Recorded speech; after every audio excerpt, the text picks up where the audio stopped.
ពី0ដល់100ពី0ដល់100ហើយសីហាគាត់មានអត្តចរិតអីខ្លះអូនអត្តចរិតរបស់គាត់ណាបើនិយាយពីគាត់ថា slow ពេកគាត់កើតកាចពេកគាត់កើតនិយាយទៅ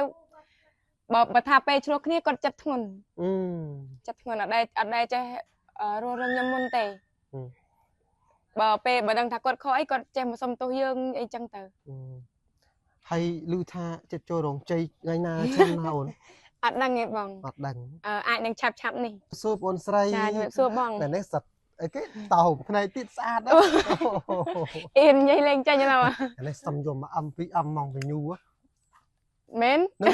ហើយថ្ងៃមុនអូនឯងស្វាក្ដៃគូអូនឯងអូនហានីអូនឯងបានមកអំជាងតែភ័យដាច់បាត់ចាខ្ញុំដាច់ដូចគ្នាបងដាច់ដូចគ្នាហើយសីហាទៅស្វែងនៅក្រមដើមនៅខាងដើមនោះបានចិត្ត2អំចាឥឡូវនេះបងយកមកអំជាងអូខេបងចាំមើលហ្វែនចាំមើលយកអំឥឡូវជាងចាប់មុំយកអំបងសួរមួយចាប់មុំយកអំហ្មងហេតុអីបានថ្ងៃមុនឃើញឆ្លុះគ្នាជាមួយសីហារត់ទៅផ្ទះហើយត្រង់ខែភាសាទេឆ្លោះគ្នាបងអូសួរអីខ្លះថ្ងៃមុនខ្ញុំខឹងគាត់ដល់តែពេលខ្ញុំខឹងគាត់ទៅថ្ងៃមុនខ្ញុំអត់ដឹងខ្លួនឯងដែរខ្ញុំខឹងគាត់ខុសរឿងតែពេលអញ្ចឹងគាត់អាចនឹងអន់ចិត្តបានគាត់រត់ទៅផ្ទះតែអត់ដល់ទេដោយសារខ្ញុំខលមកវិញអូសខលទៅវិញទៀតចាធម្មតាបងយើងស្រឡាញ់គ្នាយើងត្រូវចេះសុំទោសគ្នាទៅមកវិញអញ្ចឹងណាចឹងទៀតបងប្អូនហ្វែនគាត់តែងឆាត់មកភ័យរបស់ខ្ញុំថាចង់ឲ្យអូនចម្ពូជាមួយនឹងអូនសៃហាស្រឡាញ់គ្នាឥឡូវគឺគាត់ស្រឡាញ់ពិតគាត់គឺ100%អត់សម្ដែងអត់សម្ដែងទេស្រឡាញ់ពិតអញ្ចឹងមិនថាពេលខ្លះសម្ដែងទៅស្រឡាញ់គ្នាចាតែបងខ្ញុំស្រឡាញ់គ្នាតាំងពីខ្ញុំអត់ទាន់ចូលមកនេះអូចឹងទៀតខ្ញុំអត់ទាន់ចូលខ្ញុំចិត្តចូលបាន3ថ្ងៃរៀបចូលបាន3ថ្ងៃហើយបានមកស្រឡាញ់គ្នាបាន3ថ្ងៃខ្ញុំចូលមកអូនទីគឺស្អាតទាំងទីគឺត្រូវគ្នាហ្មងចាប់ទូឯងអូនឯងធ្លាប់មិនសម្ដែងទូឯងពីនេះអត់សម្ដែងអត់ប៉ុន្តែ speed មួយគ្នាហើយហ្វែនcontrol រហូតហ្មងបងចង់ដឹងមើលមួយហើយស្នេហាដំបូងមួយឯងនឹងសៃហាហ្នឹងនៅចំណុចណាចាស្នេហាដំបូងជួបគ្នាដំបូងនៅកន្លែងណានឹងប៉ាវេននេះនៅម្ដុំណានៅវត្តមិនកុំអស័យហ្នឹងអត់ទេនៅវត្តបងអូនៅវត្តឃើញគ្នាដំបូងនៅវត្តកាលមុន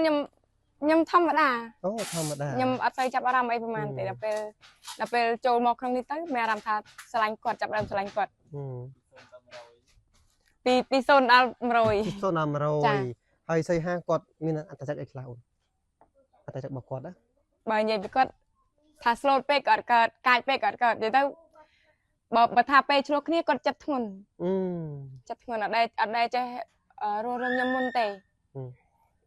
បើដឹងថាគាត់ខុសអីគាត់ចេះមកសុំទោសយើងអីចឹងទៅ